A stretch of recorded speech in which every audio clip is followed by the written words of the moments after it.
De nueva cuenta, buenas noches y qué gusto tenerlos de nueva cuenta conmigo esta noche viendo algún aspecto de filatelia mexicana. Esta noche estoy tomando un reto que es tratar de desanudar ese complejo nudo, ese, esa amalgama de hechos históricos que se dio durante la segunda década del siglo XX, que realmente concluyó con el México, pues que seguimos viviendo ahora, el México moderno, y verlo desde un punto de vista estrictamente filatélico. Ese es el objetivo de esta noche. Antes de empezar, y pues para no perder costumbre, de nuevo, muchas gracias, Henry, muchas gracias, Alfonso. Seguimos siendo parte de este esfuerzo de llegar a esas 500 pláticas. Creo que la de hoy es la que 488, ya es un objetivo que ya lo tenemos, ya lo sentimos, ya se palpa el fin de este reto y pues debe ser un gran gusto. Y en esta ocasión también quiero pues agradecer a todos los presentes que me están acompañando esta noche a, a la charla en vivo y pues trataré de no desilusionarlos y de no aburrirlos principalmente. Voy a tocar como los que me han como los que me han oído dar charlas en el pasado. Voy a tratar de hacer una sinopsis muy breve histórica, nada más para ubicarnos en este periodo de tiempo y hablar de esa segunda década del siglo XX. La Revolución Mexicana, como ya me tocó explicarla en otra charla anterior, se luchó en varias etapas. Podemos hablar de una primera etapa donde el objetivo era quitar a Porfirio Díaz del poder después de 30 años en la silla presidencial y sustituirlo por un nuevo régimen democrático y más moderno con ideas más ilustradas, más adecuadas a los tiempos que ya se estaban empezando a vivir. Esto se logró y Francisco I. Madero logró llegar a la presidencia. Como les dije en aquella ocasión, el error de Madero fue tratar de darle gusto a todos. Pero antes, quiero empezar de una vez a concentrarme en el aspecto filatélico. Vamos a hablar de esta primera etapa. Regresé a la lámina anterior porque, ok, ya les dije la parte histórica. Bueno, ¿y filatelia qué? ¿Qué pasó en esta primera etapa de la revolución filatélicamente hablando? Y la respuesta es muy sencilla. Nada. Nada. Se siguió utilizando el correo de la manera que se venía utilizando, los timbres que se venían utilizando. Si hubiéramos hablado de correos, realmente el inicio de esta revolución y esta primera etapa pasó de noche. No es distinguible filatélicamente hablando desde un punto en específico. Ahora sí, hablamos ya de la segunda etapa y esta segunda etapa se dio cuando Madero no logra darle gusto a todos, como iba a ser imposible que así fuera, y fue víctima de un complot estructurado, ingeniado por este individuo, Victoriano Huerta, y por el embajador de Estados Unidos, Henry Lane Wilson, que logró no solamente hacer que tanto el presidente Madero como el vicepresidente Pino Suárez renunciaran, sino que camino al exilio los fusilaron.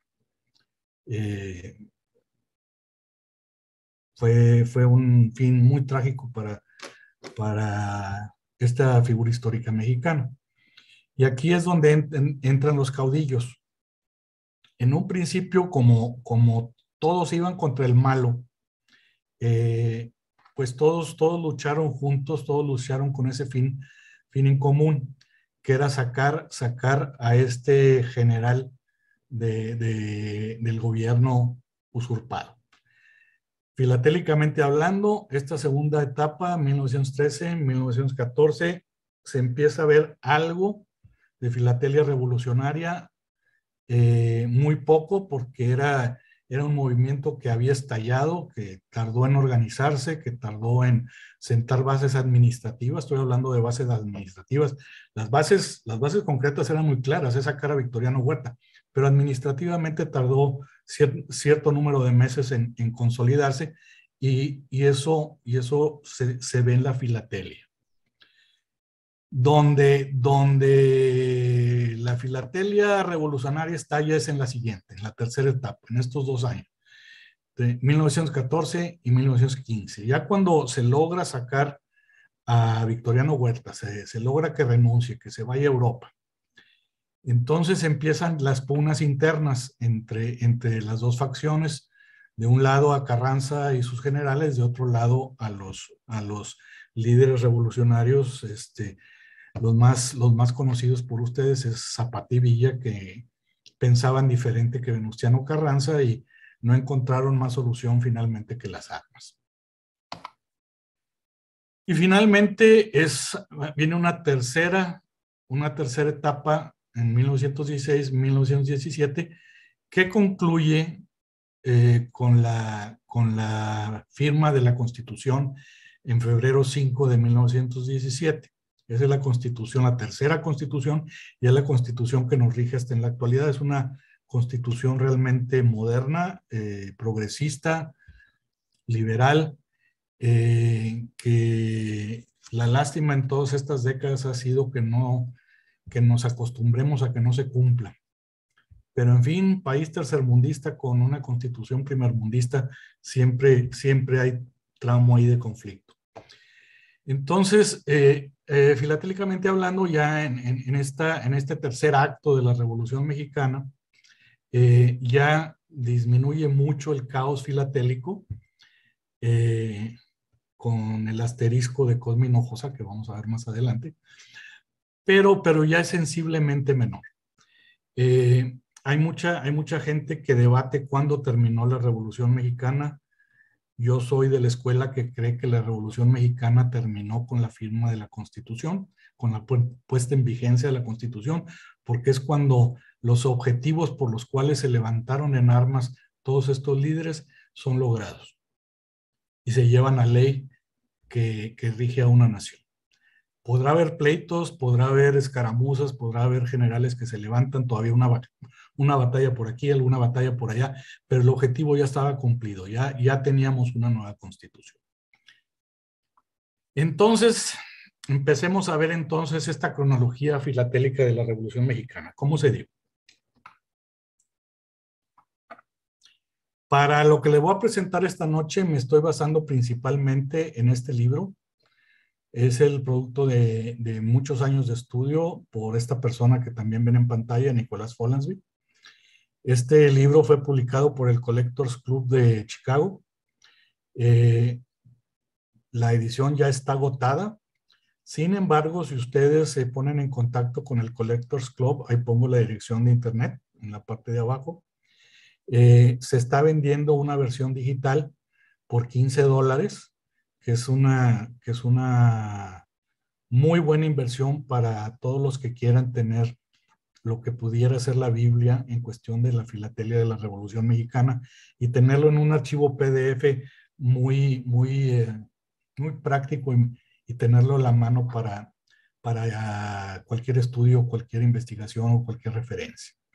Entonces, sobre este libro es principalmente sobre lo que me voy a basar esta noche. Para hablar de la filatelia de la Revolución, tenemos que hablar de la emisión del centenario de 1910. Esta fue una serie definitiva. Se emitió como parte de las fiestas del centenario en 1910, 100 años de independencia. Fue impreso en Londres, en Inglaterra, por Bradbury Wilkinson, con la calidad que podemos esperar de ellos. Es una firma muy conocida. La serie consistió en 8 valores de 1 a 20 centavos en ese formato pequeño que vemos arriba y 3 valores altos, 50 centavos, 1 peso y 5 pesos, que es el formato que vemos abajo. Sí está reportado en algún lado. Tengo que pedirles aquí una disculpa de que no pude averiguar cuántos sellos imprimieron de cada valor, pero han de haber sido millones porque ese inventario que quedó en correos fue materia prima para todos los años venideros y para todo lo que duró el conflicto, prácticamente todo lo que duró el conflicto.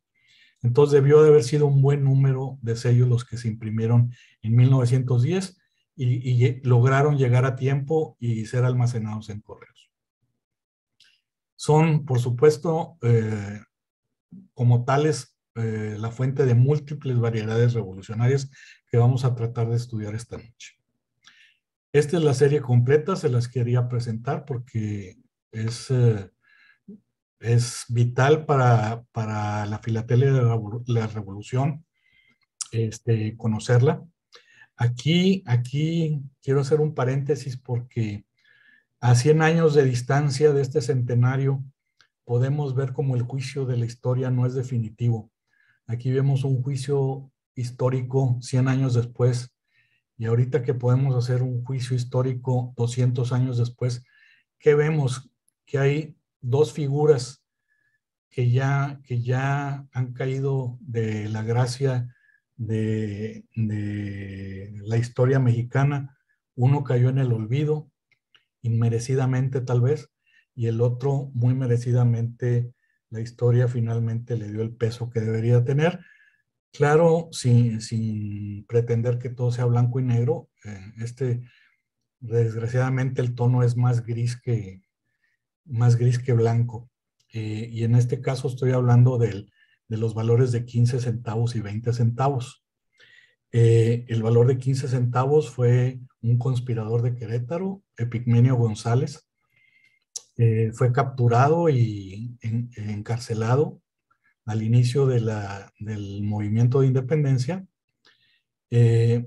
Hizo fama porque inclusive dentro de prisión siguió con sus labores de insurrección, pretendiendo inclusive levantar a los presos en contra de sus custodios, al grado de que terminó siendo embarcado en la nao de China, en el galeón de Manila, y enviado a la cárcel a Filipinas, cosa que era algo que estaba destinado para los criminales ya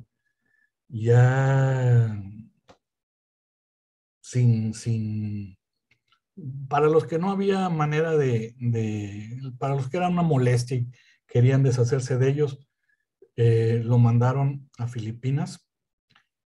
Ahí quedó en prisión en Filipinas, lo dejaron salir hasta cuando España entabló relaciones con México en finales de la década de 1830.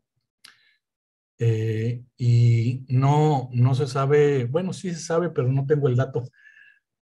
¿Cómo le hizo Epigmenio para regresar de Filipinas a México? Debe haber sido muy, muy interesante porque esa ruta de Filipinas a México por el Pacífico no había, entonces tuvo que seguramente haber ido a Europa, pero eh, debió de haber sido muy interesante. Cuando regresa a México, se le ofrecieron posiciones políticas que rechazó regresar a Querétaro y terminó con un puesto simbólico en Guadalajara, donde terminó muriendo en la década de los 1850.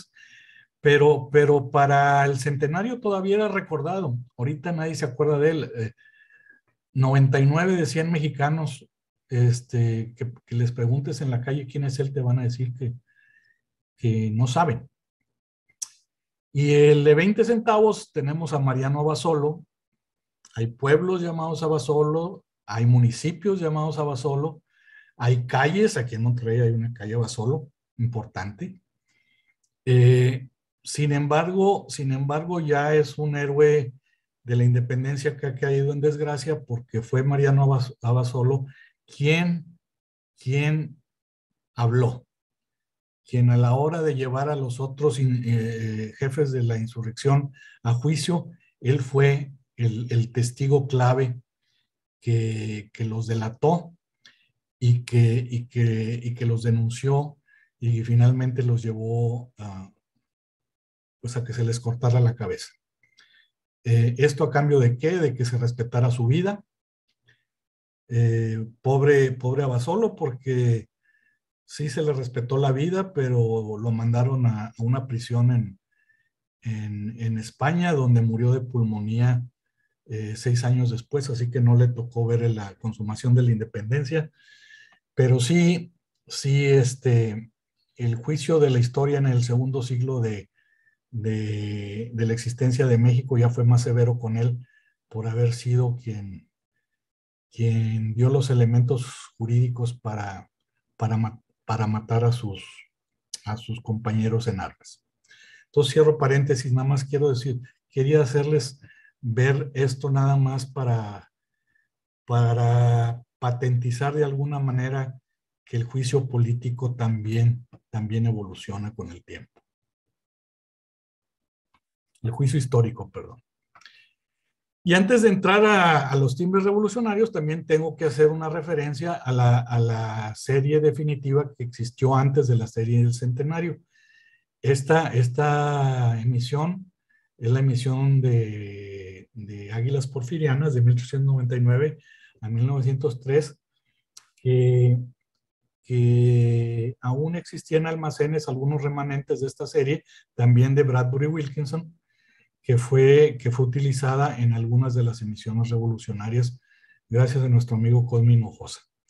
Si alguno quiere enterarse más a fondo de esta serie y sus particularidades, mi oficina es la mejor solución. Hay una excelente charla de Arnulfo Cosío que nos dio hace algunos meses sobre esta serie definitiva. Les recomiendo que la vean si quieren enterarse mejor del génesis de esta bellísima serie. Es extraordinario. Entonces ahí se los dejo como referencia para los que quieran luego ver el video en el canal de mi oficina.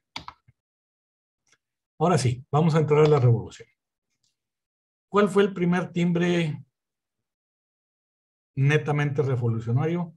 Fue en Sonora. Fue producto del gobernador, fue uno de los gobernadores insurrectos, bueno, que se levantaron el alma, no puedo hablar de insurrección aquí, sino más bien de revuelta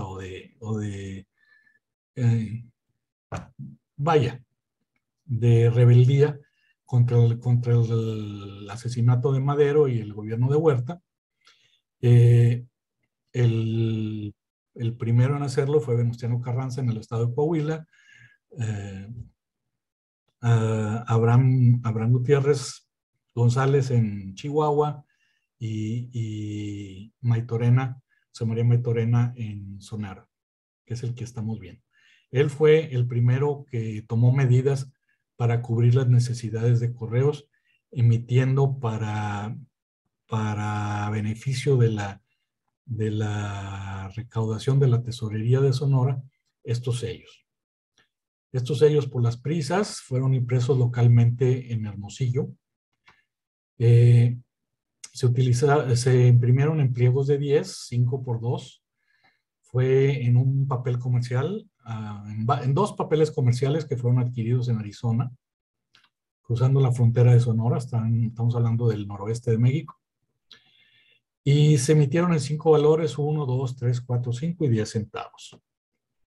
La impresión fue 100% tipográfica en todos sus elementos, excepto uno que fue una marca de seguridad, que es un sobrerrelieve que se le añadió. Lo podemos ver inclusive aquí en esta parte, que se alcanza a leer constitucionalista con un golpe de cuño, que era una medida de seguridad para evitar falsificaciones. Se trató en un principio de perforarlos, sin embargo, esto resultó bastante ineficiente, bastante lento, al grado de que renunciaron a seguir perforando y empezaron a salir imperforados o un poco después rotulados. Esta era la hoja. Esta era la hoja y estos son los valores. Ay. Y eso, como estamos hablando de una impresión tipográfica, por ejemplo, cada hoja tenía 10 timbres. En la hoja correspondiente al valor de 1 centavo se utilizaron dos números distintos. Ahí vemos los dos tipos de tipografía que fueron utilizados para darle ese valor. Al 2 existen 3 doces que se utilizaron para conformar esa plancha. El 3, ahí sí alcanzaron a hacerlo con un tipo igual. Con 5 se utilizó 2. Este 5 delgadito es el más raro. Y el de 10 también se logró armar de arranque los 10. Esta es la filigrana, la marca de agua, que ese papel comprado en Arizona tiene al reverso. A la hora que hablo de hojas o pliegos de los timbres de Sonora, no debemos confundirlo con el pliego de papel que se compró, porque el pliego alcanzaba para más de un pliego de timbres, o sea, se cortaron. Eso ¿qué es lo que resulta? Resulta que esta filigrana aparece recortada y en pedacitos en algunos de los sellos nada más, ya sea el de Peerless Mills o el de Yukon Aurora. Ustedes van a encontrar un pedacito de la P y la E, o un pedacito de la Y con la U, o un pedacito del sol con los rayos, y no en todos, es nada más en algunos cuantos. Ahí ustedes pueden ver también cómo nos advierte Nicolás Follansbee de cómo distinguir un sobrerelieve genuino de constitucional con los que posteriormente fueron fabricados para tratar de falsificar timbres más adelante. Ese elemento de sobrerelieve no resultó práctico y unas semanas después fue sustituido por este sello verde. Este se le conoce como los verdes de Sonora. Los separan semanas solamente a los blancos y los verdes de Sonora. Este entra para sustituir a la marca sobre relieve y requirió un paso adicional de tipografía para darles impresión de seguridad con ese color de tinta verde. Aquí existen múltiples variedades y combinaciones tipográficas. Esto hay material suficiente para un exhibit de 8 marcos tranquilamente. Si alguien se quiere dar a la tarea, creo que alguien ya lo hizo, de hacer un estudio sobre verdes y blancos de Sonora en 8 marcos, ya alguien lo hizo. Es una serie esta de blancos y verdes muy estudiada, así que se conocen todos los detalles y alguien que quiera armarlo tiene todos los elementos para hacerlo. Algunos blancos que habían quedado remanentes en la oficina que traían ese sobrerelieve, se les añadió también esta marca, este medallón verde. Entonces esos son muy, muy raros porque tienen las dos marcas de seguridad, tienen la de sobrerelieve, la de constitucionalista, y la parte tiene el medallón. Muchas variedades de perforados, de líneas del control para la perforación. Ese medallón es el producto básicamente de, es la moneda de cuño corriente en esa época, tanto en oro como en plata, y ustedes pueden ver los elementos ahí del gorro frigio con el resplandor y la balanza, que era común en la moneda de oro y en la moneda de plata que circulaba entonces. Entonces es fácil ver dónde se inspiraron para el diseño de ese medallón verde. Y esta sería la hoja de cómo se veía, cómo se ve el verde de Sonora. Acuérdense que el 3 aquí es igual en todos lados.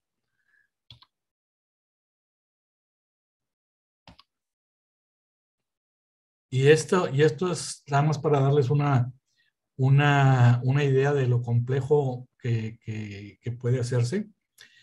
Ya alguien se tomó la molestia de ayudarnos a distinguir los 5 cuños con los que se formó la placa, porque se imprimían 5, tipográficamente se sacaba la hoja, se le daba vuelta a 180 grados, se volvía a meter la hoja y se volvía a meter, de manera que quedaba setenal.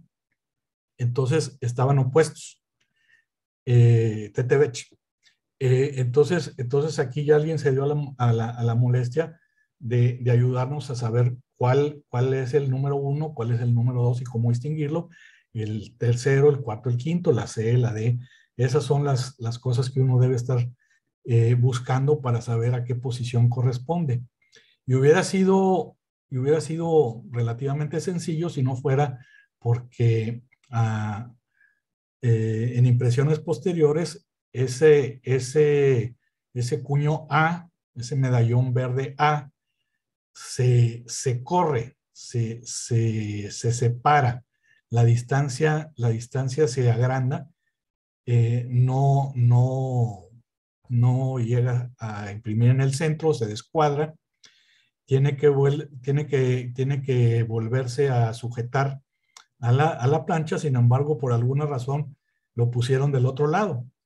Y al momento de poner ese A en el lado opuesto, pues corre todos los medallones. Eso nos da una combinación. Imagínense ustedes, hagan la multiplicación por todas las variedades que puede encontrarse uno de la tipografía de número distinto con medallón distinto. Entonces, enorme. Sin embargo, es una serie muy bonita y con muchas variedades. Estas son piezas que vimos con anterioridad en las 50 joyas de la Revolución Mexicana. Aquí una con doble impresión y este sobre hermosísimo de blanco de Sonora. Es realmente un área en la que puede uno formar una colección muy especializada sin necesidad de invertir demasiado. Esta es una de esas áreas de la filatelia mexicana donde los precios se han desplomado y piezas que antes uno tenía que pagar miles de dólares por comprarlas, como el caso que estamos viendo, ahorita las podemos comprar por $1,000, $800, tal vez 1,200, 1,400, pero ya no estamos hablando de los 8,000, 10,000, 12,000 dólares de antes. Es un área de la filatelia que el precio ha estado muy castigado y ya es posible armar una colección de campeonato primer mundo con un presupuesto razonable. Bien, eso fue en julio. Para octubre las cosas se habían puesto ya un poquito más tranquilas, entonces ya había habido chance, ya estaba más consolidado el movimiento revolucionario, aunque todavía Huerta seguía dando lucha. En el norte ya se requería un control, tanto fiscal como de correos, de las tesorerías con las que contaba las fuerzas revolucionarias, y se mandaron a hacer estos timbres. Estos timbres son fiscales. Como llegaron antes que los timbres de correos, por unos meses fueron utilizados por correo.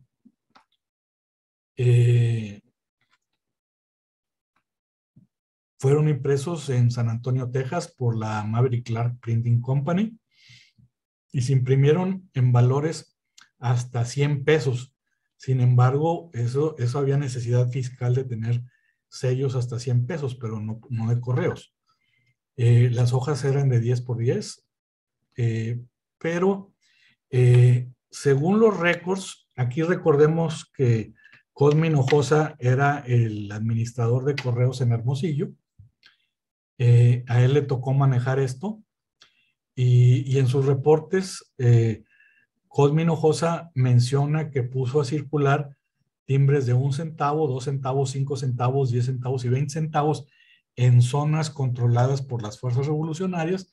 Básicamente estamos hablando de la Franja Norte, Sonora, Chihuahua, algunas áreas de Durango, Sinaloa. Sin embargo, nos hemos topado con timbres de 50 centavos y de 1 peso, que son los que estamos viendo aquí en pantalla, usados, creemos que genuinamente, por lo que la memoria de Cosme no es tan fidedigna como quisiéramos. Como les decía ahorita, existen valores superiores, pero esos no se usaron postalmente. Y aquí vemos un caso del uso de esos timbres fiscales. Un caso en particular, ese de nulo, es extraordinaria esta pieza. Nos dice Cosme Hinojosa, cuando era director en Hermosillo, que esto fue la cantidad de timbres que él puso a circular en las zonas controladas por el Ejército Revolucionario. 9,000, 12,000, 114,800, 11,000 y 5,000. En enero, estábamos hablando de octubre, en enero ya llegó la serie de correos. ¿Qué diferencia tiene? La diferencia es que no dice ejército, por eso a la serie anterior la conocemos como ejército, arriba dice ejército constitucionalista, transitorio, esta dice Correos México transitorio. Entonces, en la otra serie la conocemos en filatelia como ejército y esta la conocemos como transitorios. Fue impreso también en San Antonio por la misma casa impresora. Los pliegos igual, 10 por 10. Valores de 1 centavo a 1 peso. Aquí estamos viendo la serie completa. Y se rotuló con un rotulado de 9,5 por 14. Las cantidades, si le creemos a Cosme, son las cantidades que vemos aquí en pantalla. Es una cantidad saludable para timbres revolucionarios, así que son timbres que se pueden conseguir en la actualidad. Aquí vemos 2 ejemplos y vemos aquí cómo el ámbito de uso de esos timbres transitorios fue creciendo conforme las fuerzas revolucionarias iban avanzando. Mientras que en la primera pieza vemos que se usó en Sonora, que era un estado controlado en principio por la revolución. En la de abajo ya vemos un uso en el estado de Durango. Una cancelación rarísima, por cierto, pero lo que quiero mostrar aquí es que ya estaba siendo usado en Durango, ya estaba siendo usado en Coahuila, en fin, ya estaba siendo usado en todas las zonas donde la revolución iba ganando terreno. Llegamos a abril de 1914 y aquí viene la famosa Victoria de Torreón. Esto se emitió en Ciudad Juárez para conmemorar la toma de la ciudad de Torreón, que fue realmente el principio del fin para Victoriano Huerta. Y de esta ya hay una plática en mi oficina. Quien quiera enterarse a profundidad sobre la historia de esta sobremarca, sobre esta emisión en particular, lo remito a ver esta charla de mi oficina de Victoria de Torreón. Aquí no le puse la fecha, pero es cuestión nada más de que busquen Victoria de Torreón y la van a encontrar. Estas son el número de piezas que se emitieron. Como ven ustedes, fueron muy poquitas piezas. La estimación es que fueron 2,000 piezas. Sin embargo, aunque no tiene un origen filatélico, terminó siendo filatélica esta emisión. ¿Por qué? Porque los filatelistas tanto de Ciudad Juárez como del Paso, cruzando la frontera en Texas, se dieron cuenta de la rareza de estos timbres y compraron básicamente el inventario completo. Por eso llegó prácticamente íntegro a manos de coleccionistas esta emisión tan corta. Ok, aquí nos encontramos con un detalle en mayo, donde en Ciudad Juárez y en Hermosillo empezamos a ver estas monadas, por llamarlos de alguna manera. Es básicamente las iniciales GCM, Gobierno Constitucionalista de México. Este monograma va a ser muy común en el futuro. Se le distingue porque este es de 20 milímetros de diámetro y el espacio en la primera orla de la G es el punto clave que uno tiene que buscar. Sin embargo, ¿cuál fue la razón de esto? Aquí ya empezó Cosme Hinojosa a encontrarle sabor al mercado filatélico. Aquí ya en Hermosillo todavía no llegaba a Ciudad de México y ya empezamos a ver curiosidades, en donde vemos este monograma, no tenía razón de existir, había suficientes timbres en almacén. Sin embargo, pues quiso crear sus variedades, entonces inventó esto y lo empezó a producir, inclusive lo empezó a producir en otros colores para poder vender más veces y sobre timbres distintos. Aquí vemos, por ejemplo, un transitorio. No tiene sentido en mayo de 1914 que tenga un gomígrafo encima y menos color verde. Esto era casi con seguridad, como lo detalla aquí Nicolás Follansbee, producidos para satisfacer a los coleccionistas, que estaban ávidos de material revolucionario. Y aquí nos encontramos con un personaje que a lo mejor es conocido de ustedes, y estoy hablando de George Lynn. ¿Por qué no se es conocido ese nombre? Porque George Lynn fue el creador de una revista filatélica que existe en la actualidad, hasta la actualidad, que es Lynn Stamp News. Él fue el que la creó. Y él siguió muy de cerca la Revolución Mexicana desde el punto de vista filatélico. Al grado de que él sintió como una ventana de oportunidad por la relación que llevaba con Cosme Hinojosa, de adelantarse a las circunstancias, y él tomó uno de los timbres de 5 centavos que fueron impresos en San Antonio, lo copió, hizo un copy-paste básicamente, y en la prensa de él en Columbus, en Ohio, hizo su propia versión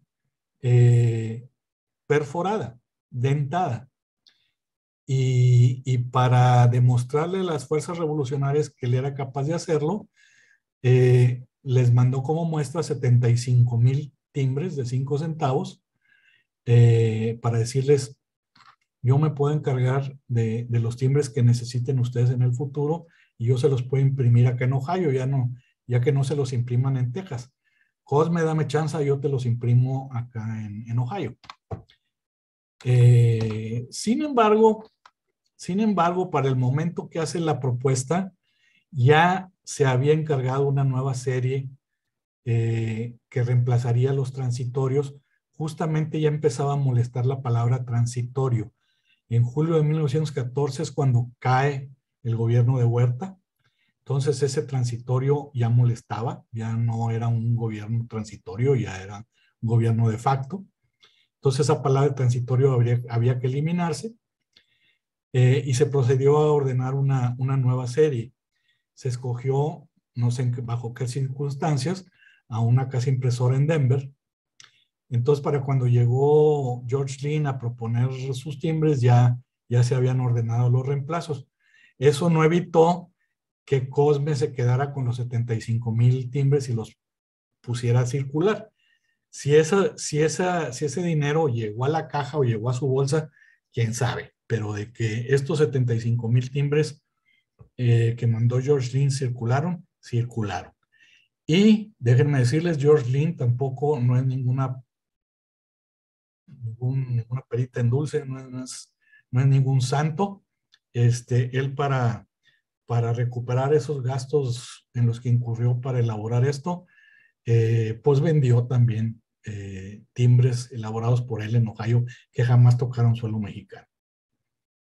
Por eso no sabemos al final del día cuántos de estos timbres perforados 12 de 5 centavos existen en la actualidad o se fueron impresos, y cuántos sobreviven en la actualidad, no sabemos.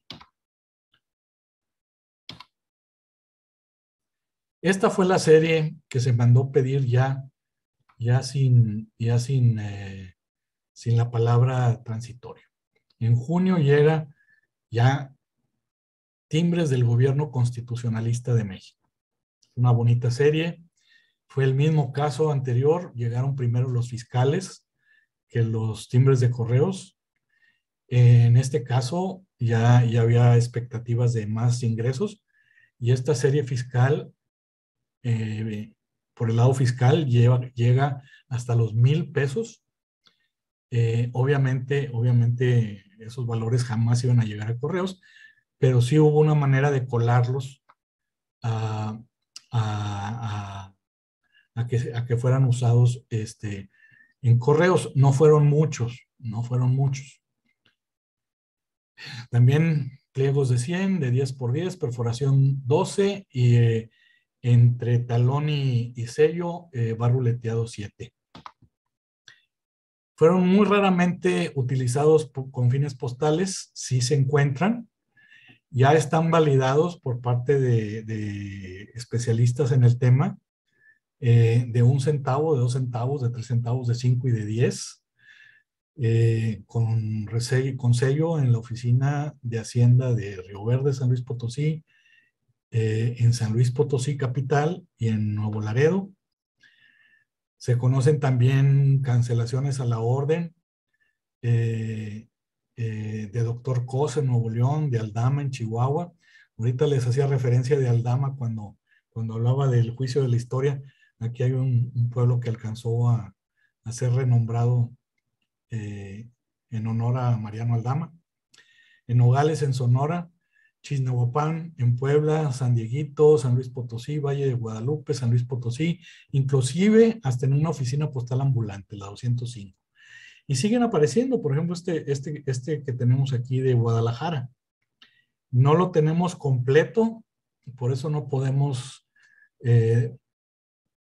pues darle completamente una palomeada de que fue usado postalmente, porque está recortado, pero se ve bien. O sea, el que amarre con el sello de registrado, vaya, no se ve mal. Pero realmente son muy pocas esas águilas de Denver fiscales con usos postales las que se conocen. Esta fue la que llegó unos días después, en julio 31. Esta ya es la postal, son las águilas de Denver. Vean ustedes que es muy parecida a los transitorios.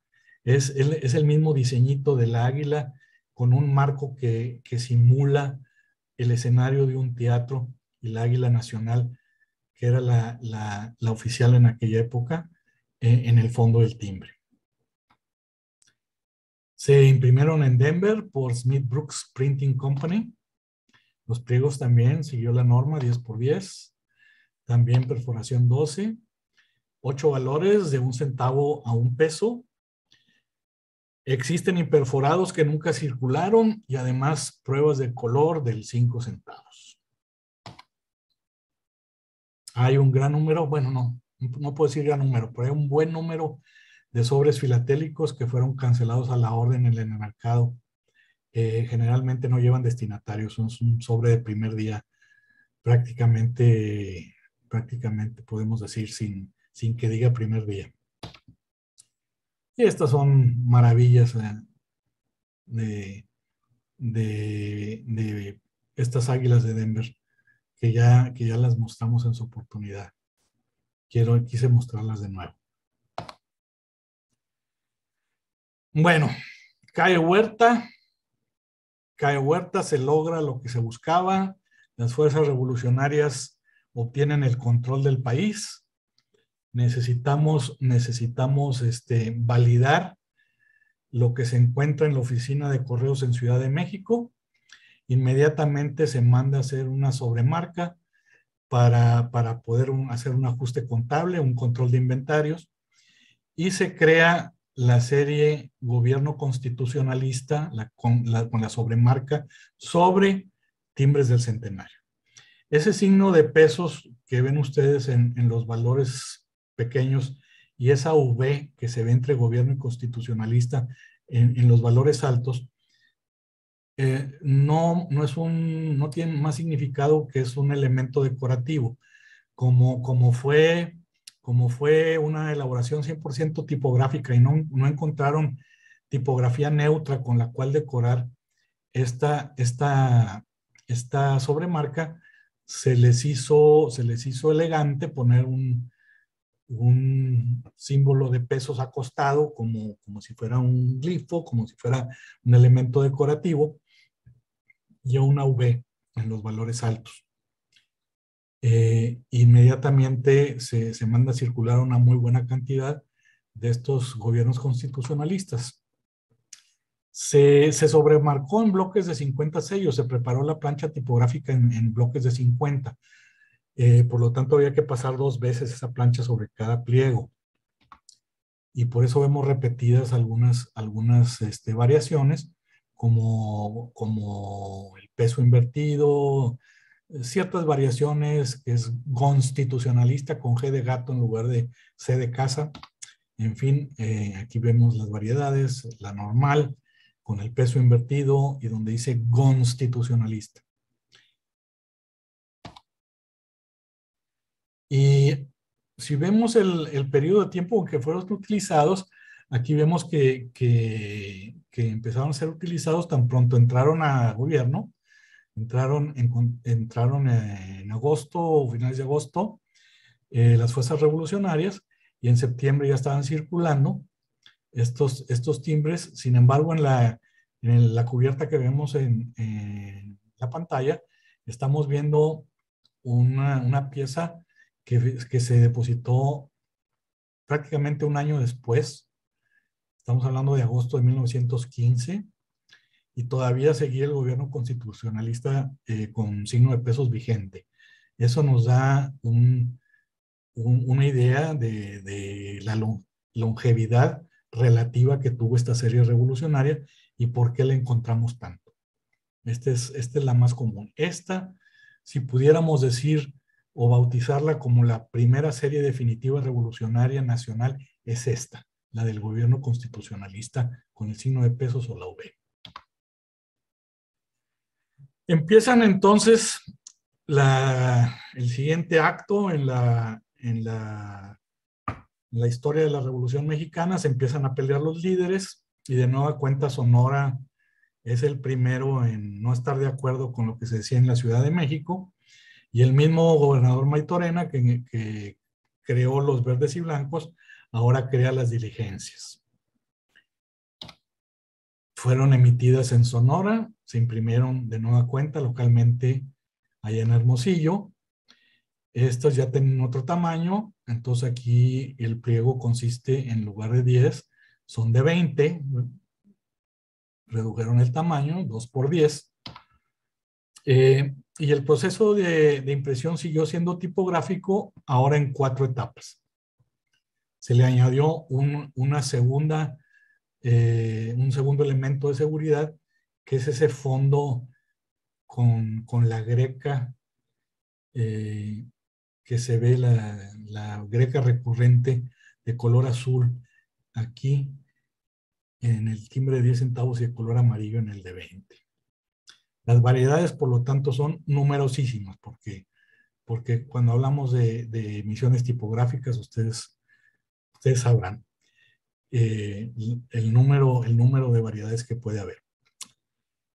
Hubo 5 impresiones, realmente tenemos nada más datos de cuánto se utilizó con el primer armado, que fue este. Ya no tenemos los otros porque ya para entonces ya Cosme Hinojosa había emigrado a Ciudad de México para hacerse cargo de la Administración General de Correos en Ciudad de México. Dios nos libre. Pero entonces ya se perdió el dato de los siguientes acomodos de los 4 tirajes que hubo después. Sí se llegaron a utilizar, aquí vemos un ejemplo. Como en aquella ocasión nos los aclaró Henry, dirigido a la famosa dirección 1001 en la avenida Grant, mayorista por excelencia, el Amazon de su época. Ahí debió de haber caído mucho de esa correspondencia. Y ese gomígrafo bueno, perdón, este es otro gomígrafo. Aquí no tuvo nada que ver con Hinojosa, pero este fue porque Maytorena, temeroso de perder control con lo que se estaba haciendo en Ciudad de México, le requirió a todas las oficinas de correos que estaban bajo la jurisdicción del estado de Sonora que se le pusiera a los sellos existentes estas dos iniciales, ES. ES es Estado de Sonora. Entonces, todo lo que se encontraba en los cajones, en las gavetas, en el almacén, en las oficinas de correos de Sonora, se les imprimió se les aplicó este gomígrafo con estas iniciales. Fueron emitidas por el gobierno de Maytorena y se le aplicaron a todas excepto las diligencias. Las diligencias obviamente eran de Sonora, no requerían de este gomígrafo. Existe una gran cantidad de falsificaciones de este gomígrafo, por eso hay que tener mucho cuidado a la hora de adquirir piezas. Este ha sido ampliamente falsificado, pero ampliamente.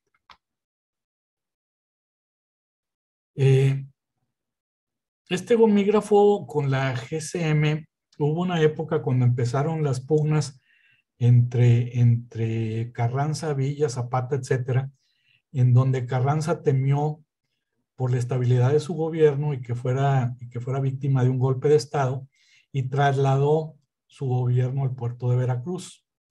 Supongo que para tener un barco cerca y poder huir, pero en fin. Entonces, él estando en Veracruz, con el gobierno constitucionalista, ya no tenía acceso a los inventarios de timbres que se quedaron en Ciudad de México, solo tuvo acceso a lo que pudo encontrar en Veracruz y ahí mandó a hacer un sello, seguramente también dijo ahí Cosme, yo sé cómo hacerlo, no se apure general o primer jefe, o no sé cómo le gustaba a Carranza que se le refiriera, y se hace un sello similar al que se usó en Hermosillo en diciembre de 1914. La diferencia es que es 1 milímetro más chiquito y que hay un espacio más chico en ese holán de la G. Todos son con tinta violeta muy transparente y aquí es menos probable que te topes con falsificaciones. Aquí yo creo que Cosme no tuvo, no falsificaciones, sino manipulaciones. Yo creo que aquí Cosme no tuvo chance de contactarse con sus fuentes filatélicas. Entonces, si ustedes encuentran algún timbre que mida 19 milímetros, es muy probable que sea bueno, que sea genuino. No son muchos. Cuando Carranza retoma el control político de la nación con sus fuerzas, es requerido el sustituir el gobierno constitucionalista por una nueva sobremarca de control administrativo. En la filatelia conocemos a esta marca como la marca Villa. ¿Por qué? Porque aquí, aunque es parte de una M, es fácil distinguir una V. Y como Pancho Villa alcanzó a llevarse una buena cantidad de sellos sobremarcados con este monograma, se le ha bautizado como monograma Villa. La primera impresión fue en diciembre de 1914. Se hace en Ciudad de México. Hay una segunda impresión en marzo de 1915. Todos se sobremarcaron en Ciudad de México. Y aquí hay muchas diferencias tipográficas, me tardaría mucho tiempo en explicárselas. Un coleccionista especializado puede recurrir al libro de Follansbee y ya es posible diferenciar la primera impresión de la segunda impresión y errores o variedades recurrentes, en fin. Este también es otra variedad que da para 5 o 8 marcos. Eh, Cuando Villa rompe con Carranza y se va de Ciudad de México a finales de enero de 1915, se lleva una gran cantidad de timbres con él. Las fuerzas de Zapata también llegaron a utilizar esta marca y son muy valoradas las piezas de Zapata que traen esta marca, la marca Villa. Sin embargo, uno necesita ser bastante docto en cuestión de historia de la Revolución Mexicana para poder empatar los lugares que controlaba Zapata y las fechas de esta emisión. Estamos hablando de diciembre, enero, febrero, marzo de 1915, para saber cuál es correspondencia zapatista. Alguien con suficiente conocimiento puede preparar muy fácilmente sumando estos datos o conociendo la tipografía, un exhibit con una hoja de correo zapatista y bien puede armar una colección de un marco de correo zapatista que sería un triunfo porque son piezas muy, muy raras, y valdría la pena que alguien alguna vez lo hiciera. La segunda impresión se usó casi exclusivamente en la Ciudad de México y sus alrededores. También se conocen usos alcanzaron a irse algunos a Puebla, a Morelos, a Chiapas y obviamente los que se llevó Villa. Y otra cosa peculiar es que entre marzo y julio de 1915 existe correspondencia foránea dirigida a destinos en el extranjero que va cancelado en Veracruz. Sin embargo, nunca llegaron a Veracruz. Se mandaba la correspondencia foránea sin cancelar y ya en Veracruz, antes de ser puestos en el barco, se cancelaba con el matasellos del puerto.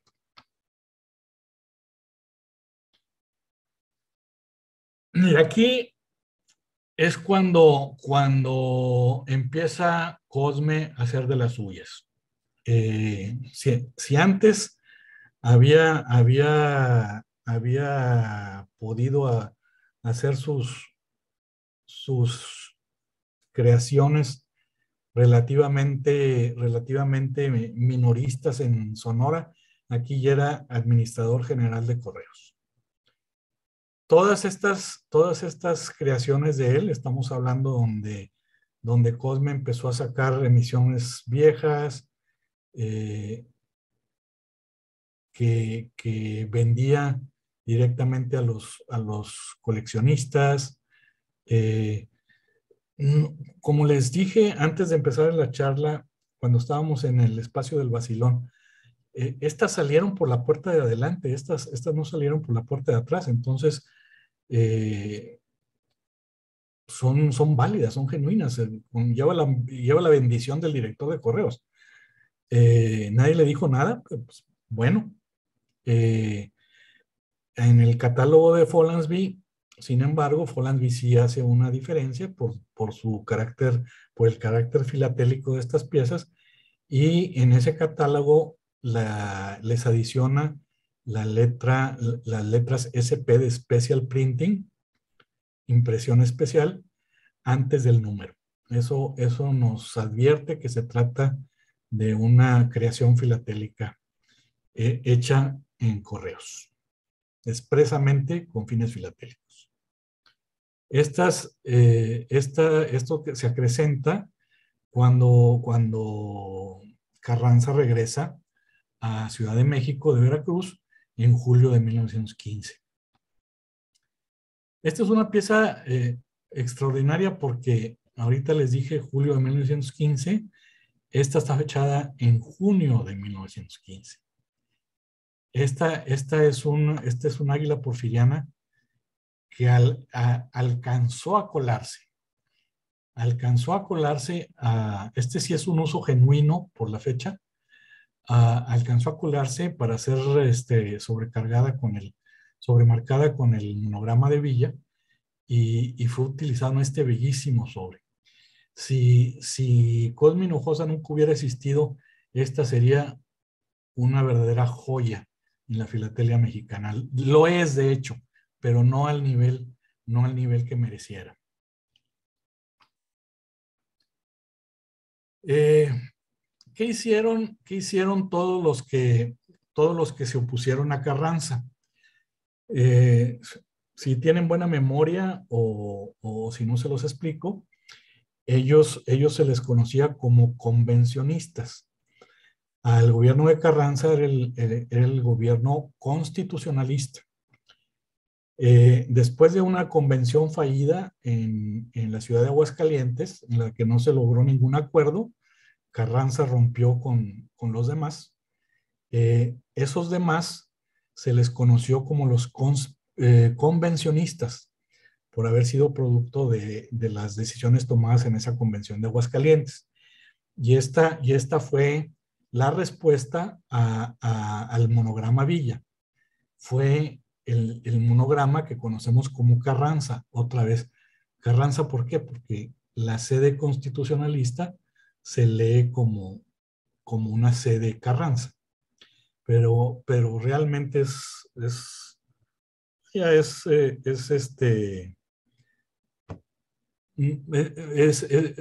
no podemos atar la línea directamente a Carranza para que tuviera la denominación de monograma Carranza. Esta serie fue originalmente usada por las fuerzas convencionistas, quienes las producen entre diciembre y enero de diciembre de 1914 y enero de 1915. Aquí alguien en el gobierno de Carranza, alguien en Hacienda, quiso darles un golpe a las finanzas a los convencionistas, y lo primero que hicieron fue, cuando se enteraron de que habían hecho esto, fue falsificar la sobremarca. Y entonces aquí se tiene al gobierno de Carranza falsificando la marca convencionista para crear un caos administrativo postal en las oficinas donde tenían injerencia las fuerzas convencionistas.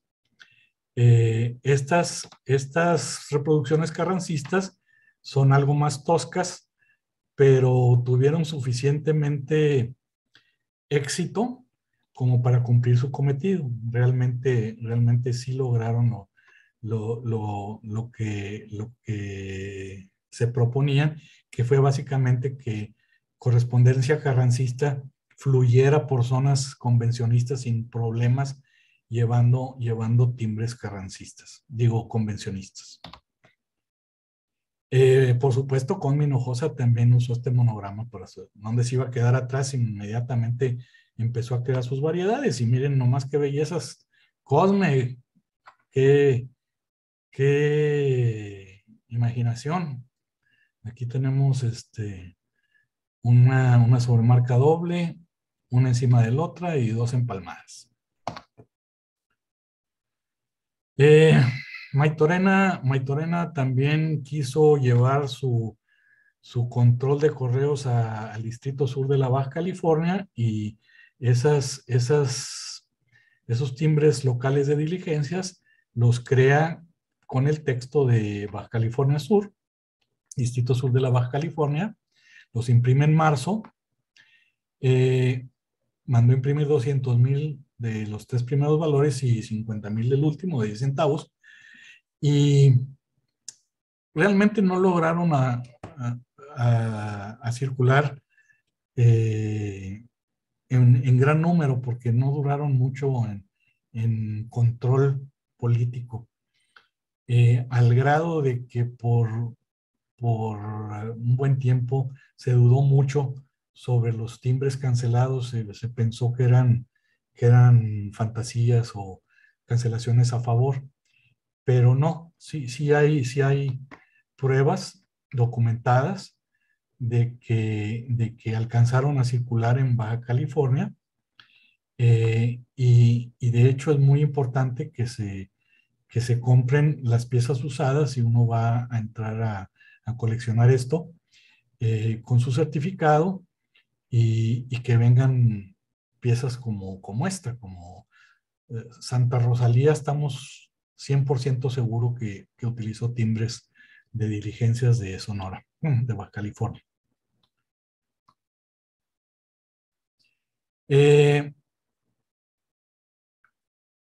Carranza era también se portaba, era como dicen, de la zanahoria y el garrote.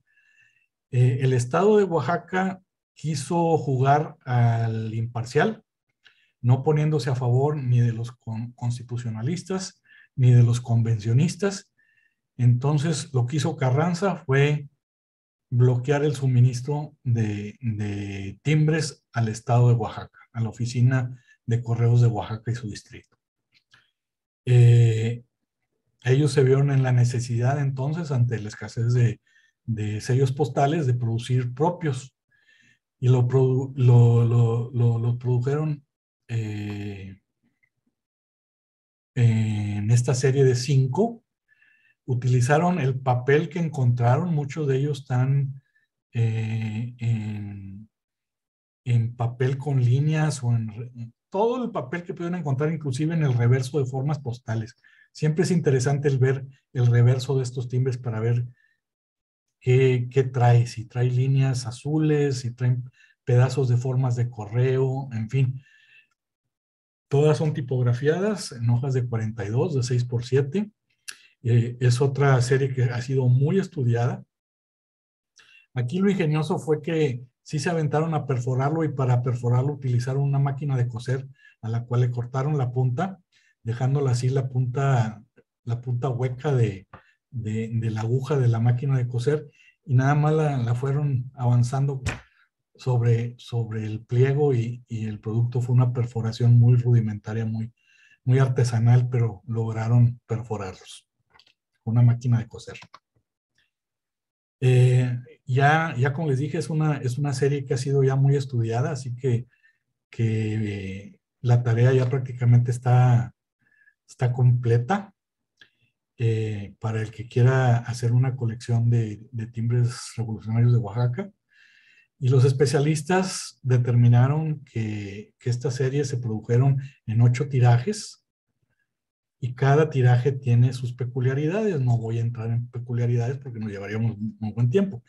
Pero aquí ya existe en la literatura filatélica los datos necesarios para que alguien esté muy bien documentado y pueda armar una buena colección de timbres revolucionarios de Oaxaca. Existen sellos con acomodo Tetevech, Cetenán, pares imperforados, dobles impresiones, pero aquí sí son genuinos errores y no manipulaciones filatélicas. Aquí no tuvo nada que ver Cosme Hinojosa con esto. Miren nomás qué bellezas son las que perduran hasta nuestros días. Aquí seguramente en Oaxaca utilizaron ahí remanentes que les quedaron allá de las Águilas de Denver con la serie local, y miren qué preciosidad de cubierta. En septiembre de 1915 por fin se agotaron los timbres de la emisión del centenario de Bradbury Wilkinson, y tuvo que recurrirse a una nueva serie definitiva, armada la carrera, impresa la carrera, en talleres no muy buenos, y estamos hablando de la serie de Hombres Ilustres de septiembre de 1915. Esta fue una serie regular, definitiva, que se emitió ya cuando Carranza estaba ya bien sentado en Ciudad de México. Y se hizo por necesidad. Lo imprimió una casa impresora en Ciudad de México, la American Book and Printing, en pliegos de 100, ruleteados, y en impresiones posteriores se perforaron en 12. Aquí, American Book and Printing no fue la única casa impresora, hubo otras imprentas involucradas, y también es una lista muy larga de todas las variedades, porque obviamente hay diferencias entre cada casa impresora. Y si a eso le sumamos que por primera vez Cosme Hinojosa tuvo manera de manipular la impresión, porque antes manipulaba las sobremarcas, manipulaba lo que se le ponía encima a timbres que alguien más imprimió. Aquí Cosme ya tenía control sobre la impresión. Entonces, aquí existen muchas impresiones dobles, invertidos, corridos, perforados a la mitad, todo lo que ustedes quieran imaginarse. Aquí es lo que pongo, gran cantidad de printers waste, de los desechos de impresión, llegaron al mercado filatélico. No es seguro si todos son cortesía de Cosme Hinojosa, alguno pudo haber salido directo desde las imprentas, no creo que se haya tenido mucho control sobre ellas. Y en Sonora todavía Maytorena estaba dando patadas de ahogado. En octubre de 1915, cada vez a los convencionistas se les cerraba más el círculo y cambió ese medallón de cómo se llama, de la diligencia por uno de un yunque. En octubre los vuelve a imprimir siguiendo la fórmula que ya conoce. Y ya eran los últimos días, ya se alcanzó aquí, dice Fonasby, que esta emisión fue preparada durante los últimos días del gobierno convencionista en Sonora. Y es muy cuestionable si algunos de los valores llegaron a ser usados. El que se quedó en lugar de Cosme Hinojosa en Hermosillo, Manuel Lacarra, le escribió a George Klein que únicamente alcanzaron a circular los valores de 5 y 10 centavos, pero en comunicaciones posteriores se contradice él mismo y asegura que todos fueron usados. Pero dice que Nogales es una población fronteriza en Sonora. Entonces se estaba implementando también en el comercio a nivel nacional la política ante la hiperinflación que se estaba viviendo en el país, de que si pagabas con plata te respetaban el precio anterior, y en correos no fue la excepción, y se prepararon estos sellos que son iguales con la palabra plata agregada, que en teoría se iban a vender para aquellos que no querían pagar el sobreprecio de correo, querían pagar los 10 centavos solamente, pero era condición de que se pagara con plata. Sin embargo, estos nunca llegaron a circular. Existen sobres y timbres del valor de 50 centavos, pero son usos a favor, son usos filatélicos. No se sabe si fueron contemporáneos a esas fechas o ya en años subsecuentes. Esa serie de hombres ilustres se complementó en noviembre con los valores altos, 40 centavos, 1 peso y 5 pesos. Los valores de 1 peso y 5 pesos a 2 tintas. A cargo del American Book en Ciudad de México. También 10 por 10 y perforadas 12. Aquí eran pliegos más grandes porque volvieron a ser pliegos de 10 por 10. Cosme es Cosme y existen imperforadas y con centros invertidos. Y aquí vemos dos ejemplos muy bellos de esos sellos de alto valor. El del lado derecho en épocas inflacionarias. Aquí nos topamos con con algo. Obviamente las iniciales GPDM es el Gobierno Provisional de México, eso no tenemos duda. Pero el origen de esta sobremarca es incierto. No se puede afirmar con certeza qué lo generó. ¿Por qué? Porque inicialmente estos sellos que traen esta sobremarca de GPDM, que la conocemos como corbata, no estaban disponibles en ventanilla. Este era trato directo en oficina.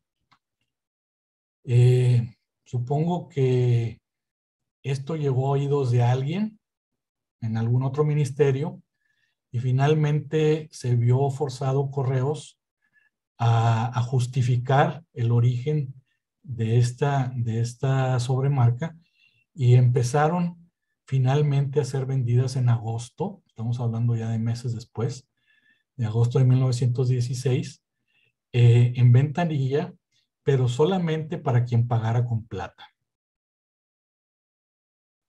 Yo creo que a Cosme se le hizo fácil el adoptar la práctica del comercio que se estaba haciendo habitual en estos meses de hiperinflación, en donde, ok, quieres que te respete el precio de antes, págame plata.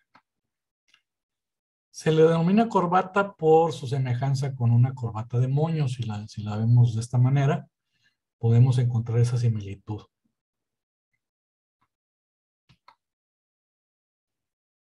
Y aquí vamos a conocer el primer sello conmemorativo emitido por México. Y no hay duda que es un sello conmemorativo porque en la parte de arriba dice conmemorativa. Así que esto no da pie para que haya debates sobre la naturaleza de este timbre. Este es el primer timbre conmemorativo de la filatelia mexicana. Fue emitida en Ciudad de México para conmemorar la llegada de las fuerzas carrancistas a la capital. Ahí viene la fecha abajo, abril 14 de 1915. 16, perdón. Se imprimió en México en pliegos de 50, de 10 por 5, perforación 12. Es el mismo valor, 40 y 40. ¿Por qué? Mientras que del azul se imprimieron 190,000 sellos, del valor en sepia solo se imprimieron 10,000 y estos se vendieron a discreción ¿de quién? De Cosme Hinojosa. Por supuesto, existen hiperforados. Hay este sobretasa, no sobremarca, porque trae un valor. Y esto fue producto de la necesidad de hacerle frente a esa hiperinflación de esos meses, en donde este timbre de 5 centavos necesitó ser reetiquetado a 25 o revaluado a 25, este a 60 y este a $1. Aquí pudieron encontrar timbres complementarios que habían quedado de Bradbury Wilkinson y utilizaron timbres complementarios para aporte de correo, no para el uso para el que fueron creados. Se les conoce como la emisión del barril porque esta sobretasa tiene esa forma de un barril acostado. Se prepararon de 5, de 10, de 20, de 25, de 60 centavos y de $1. Para este último valor ya se usaron timbres complementarios que habían en almacén. Por supuesto fue otra gran oportunidad para Don Cosme, pero aquí veamos un producto de esa hiperinflación en octubre de 1916. En Mérida tuvieron que hacerle frente a esa hiperinflación también, y en Mérida lo que se hizo fue esos 5 centavos se transformaron en 25 y se le sobremarcó o se le sobrecargó un 25 al 5. Este fue una medida que se tomó localmente en Mérida para combatir esa inflación.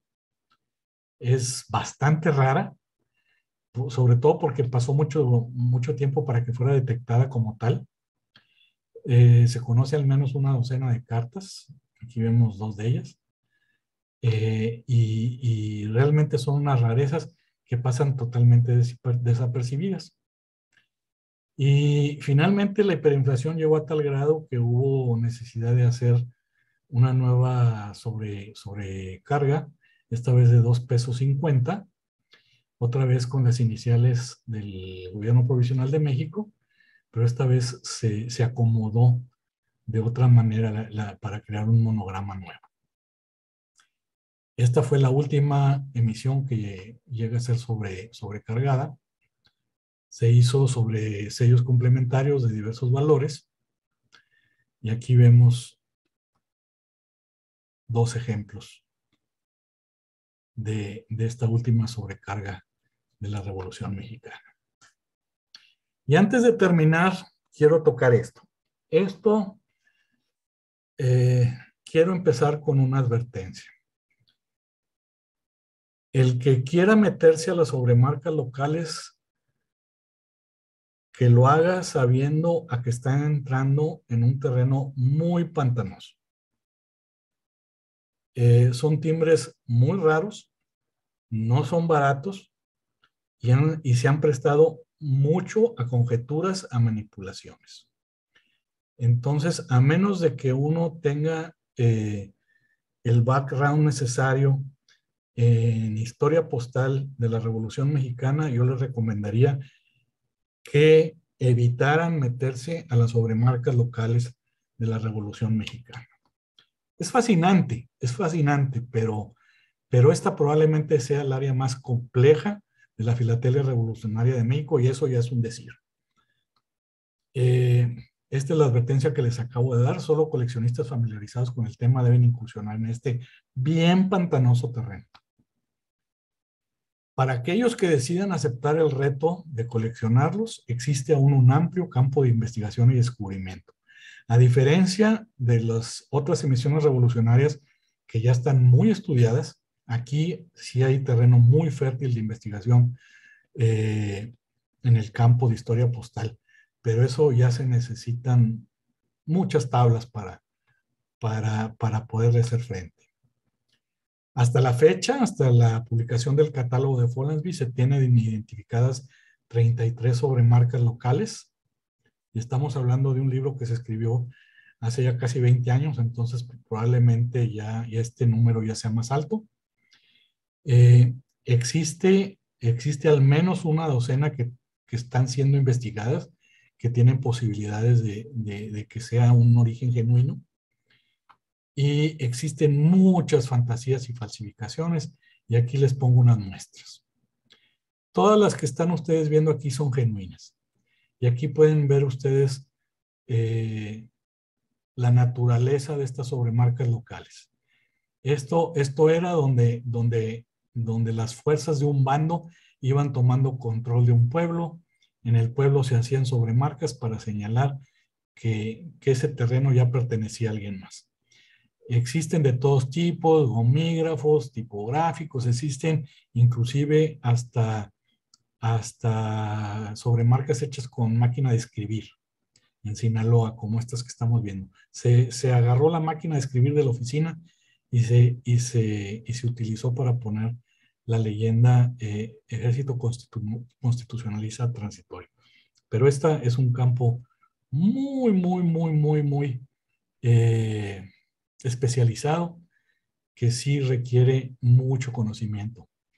Este es de Colima, aquí tenemos de Baja California, es rarísimo de Mulegé. Aquí tenemos de Matehuala, en San Luis Potosí. Tenemos estos que son de Chihuahua, creo que es de Aguascalientes. GC, creo que es de Guanajuato, no me acuerdo, pero este es de Acaponeta, en Nayarit. Y esto es nomás lo que ustedes pueden encontrarse de repente en cajas ahí de comerciantes y son fantasías, son genuinos. Esta S puede ser Saltillo, Salamanca, Salvatierra, cualquier ciudad que empiece con S. Los descartamos. ¿Este de dónde es? De la Z, Zamora, Michoacán, puede ser de Zamora, Michoacán. ¿Es posible? Pues sí, es posible. Hay que empezar a investigar para ver si encontramos algún sobre, alguna referencia, algo que acredite que no se trata de una fantasía. Y con la firma del juramento más bien, a la nueva Constitución el 5 de febrero de 1917, se cierra el telón de la Revolución Mexicana, cuando menos desde mi punto de vista, y empieza a sentarse también todo este torbellino filatélico de la revolución de los años anteriores. Existen dos emisiones, la de Yucatán, pero esta es de 1924 y es de un levantamiento de la huertista que nada tiene que ver con la revolución. Este claramente no es revolucionario. Y este otro que se le ubica en Sinaloa, pero que ya sabemos inclusive ahora que se imprimió en California, concretamente en Los Ángeles, esta es otra fantasía. Entonces, el primero de Yucatán no es fantasía, pero es de un alzamiento genuino, pero que nada tiene que ver con la revolución. Y este que estamos viendo a la derecha jamás circuló, así que pues ese sí es una fantasía. Entonces, esto los quitamos de lo que es la cronología filatélica porque nunca debieron de haber estado ahí. Y finalmente, un último pensamiento. Aquí hago un minuto de silencio para permitirles a ustedes leer esto.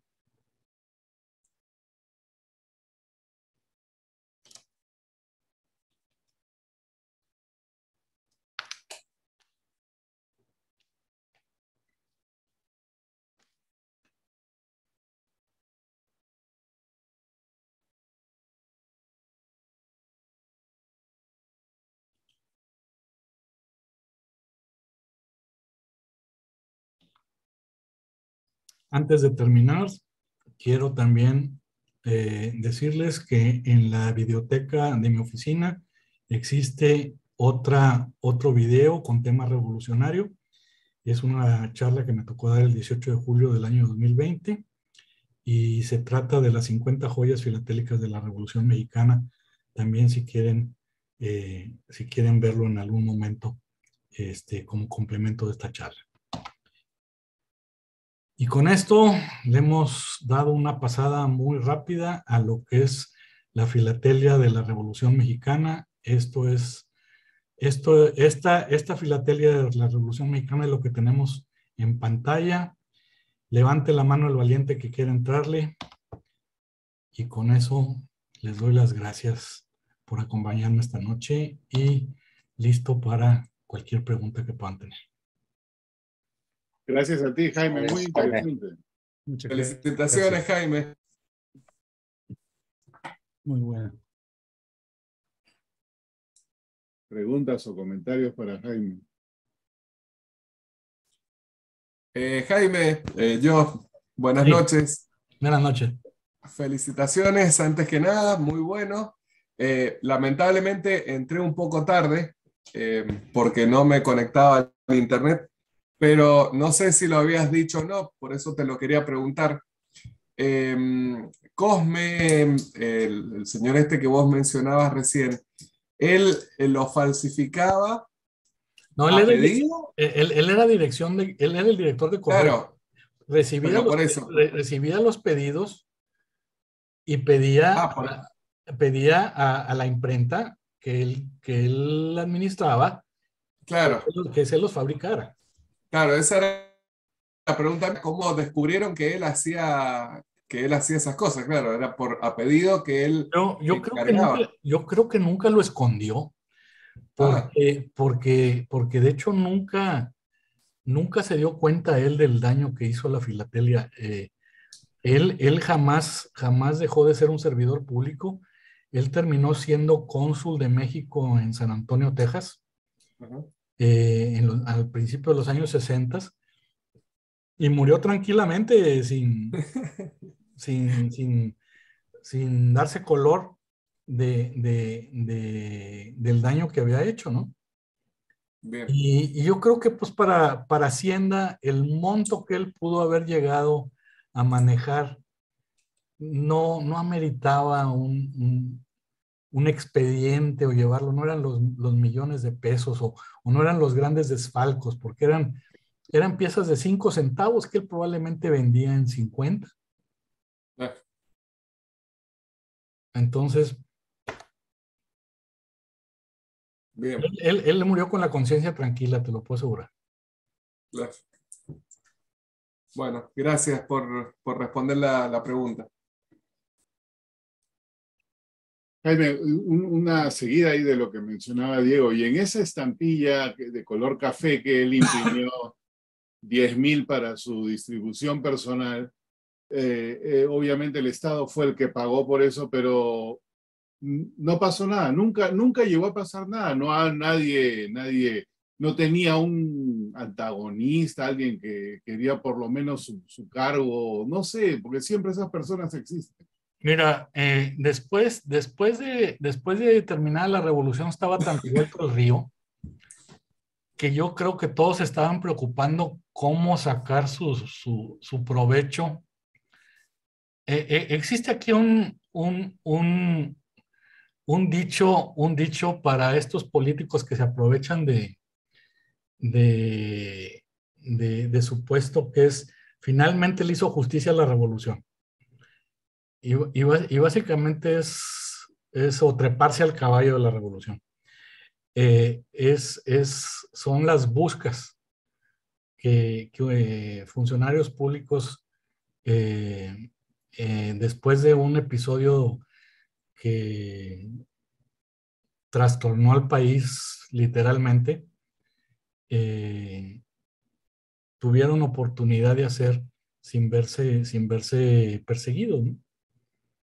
No, si vieras cómo estaba el ambiente político no, no creas que se acabó la revolución y se acabaron los problemas.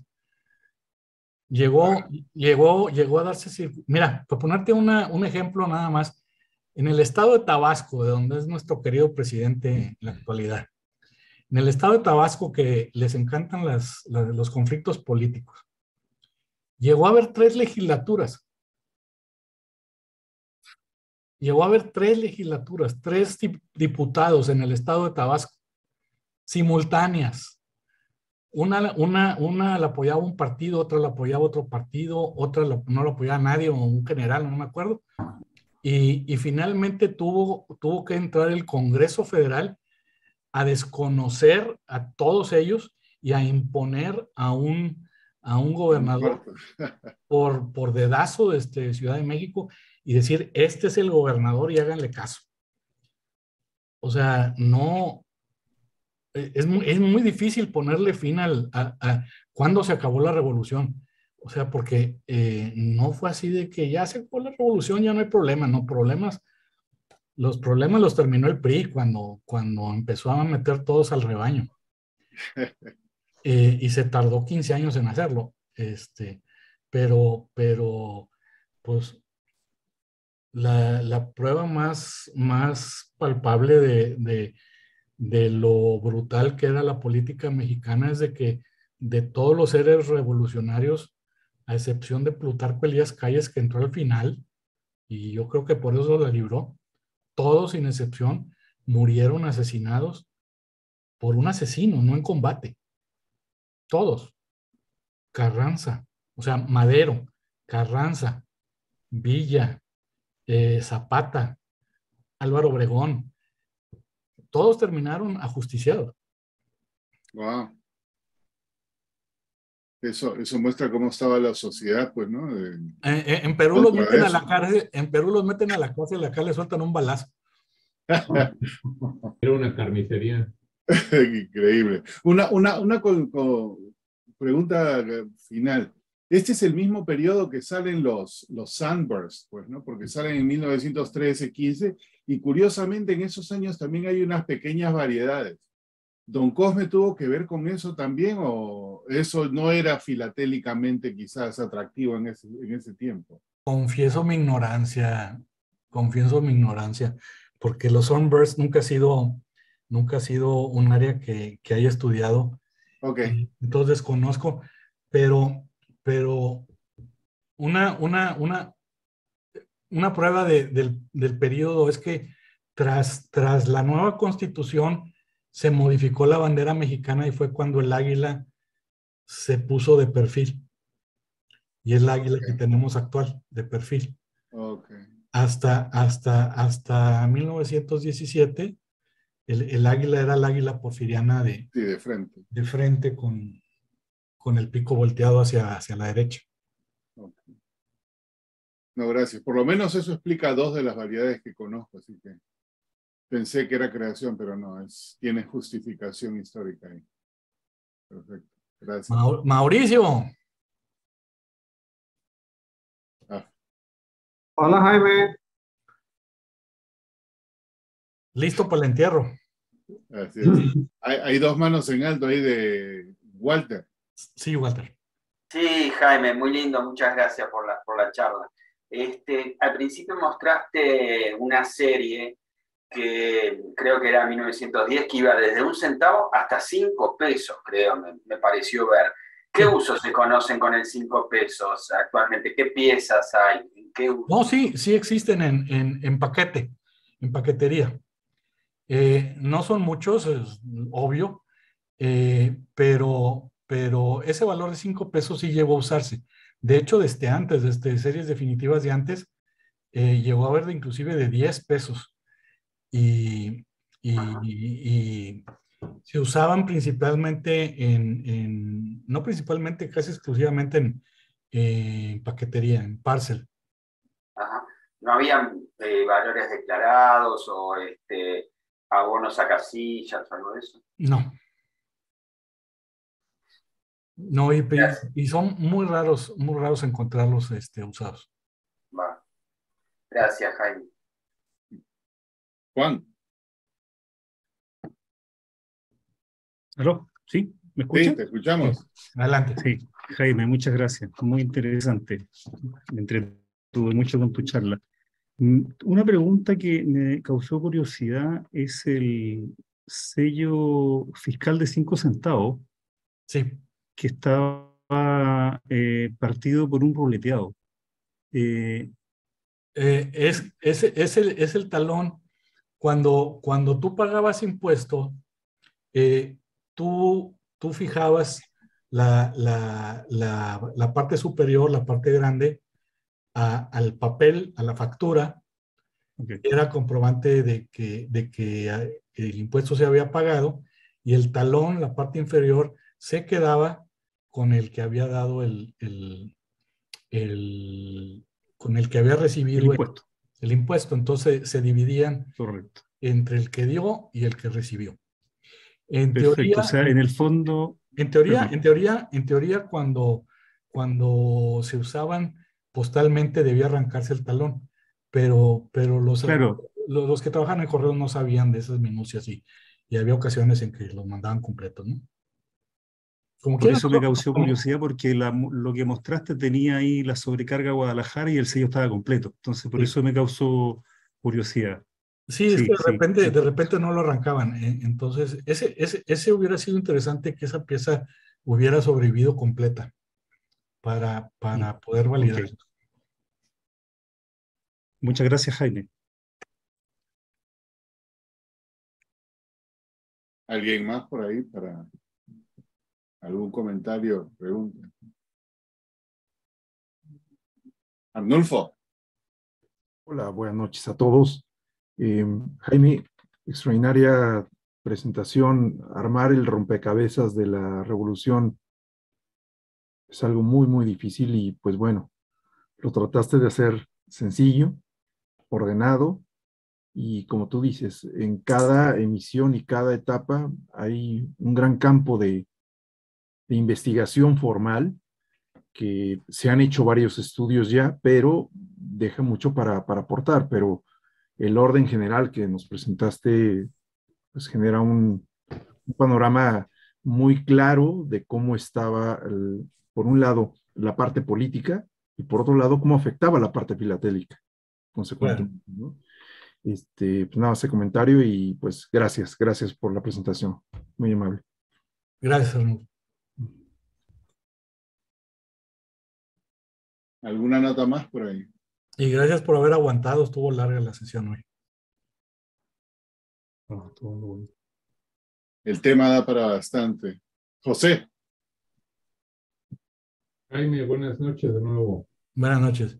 Muchas gracias por el tema. Realmente se te agradece, como dice Arnulfo, la complejidad, que realmente es bastante complejo, y tratar de bajarlo y tratar de cotejar la información es muy, muy complejo.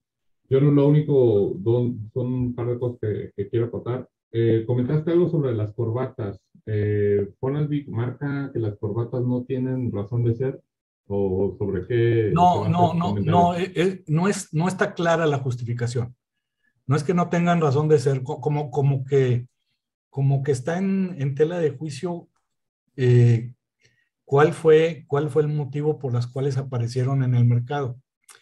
Es muy extraño que en marzo empezaran a circular, sin embargo no se vendieran en ventanilla y que en agosto de repente aparecieron en ventanilla.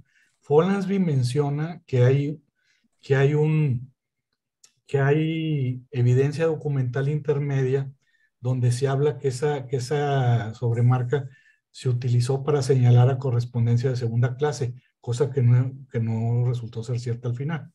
Digo, en la práctica, no que no haya un memorándum que se diga. A mí se me hace, a mí se me hace que ahí alguien se andaba tropezando por tratar de encontrar una justificación de por qué se elaboraron.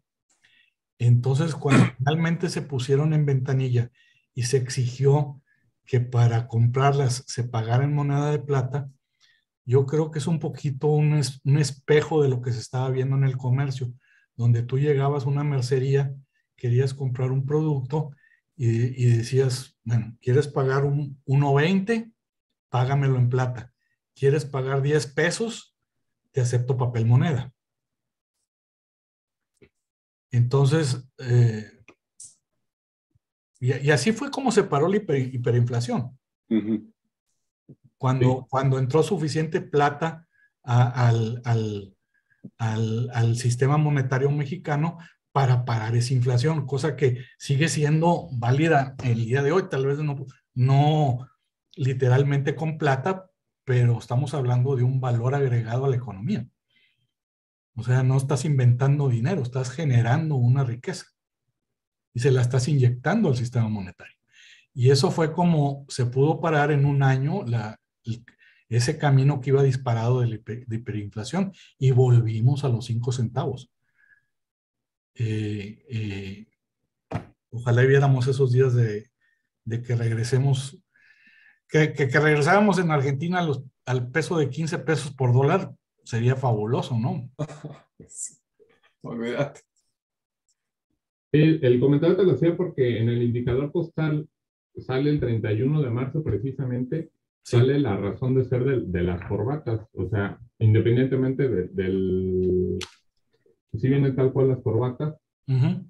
en el indicador postal, y ese está en el 31 de marzo de 1916, que es prácticamente cuando empieza su uso. Uh-huh. El punto aquí era la razón, ¿por qué? Porque independientemente de Cosme Hinojosa, que era el director, tenía pues obviamente el control y los hilos de todo desde el indicador postal, pero pues realmente el indicador postal es como el decreto que se autoriza desde un mes, 2 meses antes, incluso hasta 3 meses antes, y el indicador postal solamente es el periódico que avienta a las distintas administraciones cuál es su uso. Ya lo llegaron a usar hasta agosto, pero obviamente también lo que hay que tomar en cuenta en las emisiones, que todas las emisiones iban empalmadas, o sea, porque puedes decir distintos libros, esta emisión nada más fue este año, nada más se usó este año.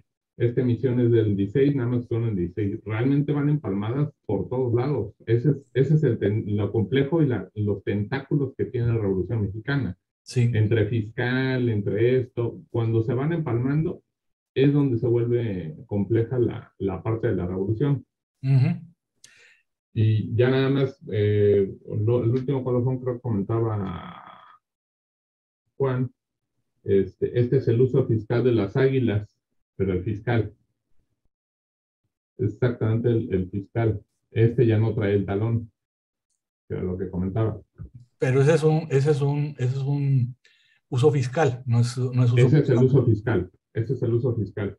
Cuando era postal, como tú comentas, obviamente ya iba el taloncito, pero pues no les valía quitarlo o no quitarlo. Y esa serie fiscal llegaba hasta 1,000 pesos. Sí, estaba muy grande, realmente estaba muy grande, muy amplia la fiscal. No quiero imaginarme qué requería pagar algo con un timbre de 1,000 pesos. Cajas, cajas de muertos, casi. El tamaño No. era enorme. Era así, te compro tu fábrica, dame 2 timbres. Pero 1,000 pesos sería una fortuna, ¿no? Sí. Imagínate. Yo tengo una factura de un Fiat, fechada, si no me falla la memoria, en 1917 o 18, aquí en Monterrey, y un Fiat costaba 1,712 pesos. Wow. Era lo que valía un Fiat. Entonces, imagínate un timbre de 1,000 pesos. Era un macroporte. Sí, te digo, oye, el que compró la cervecería tiene que pagar impuestos.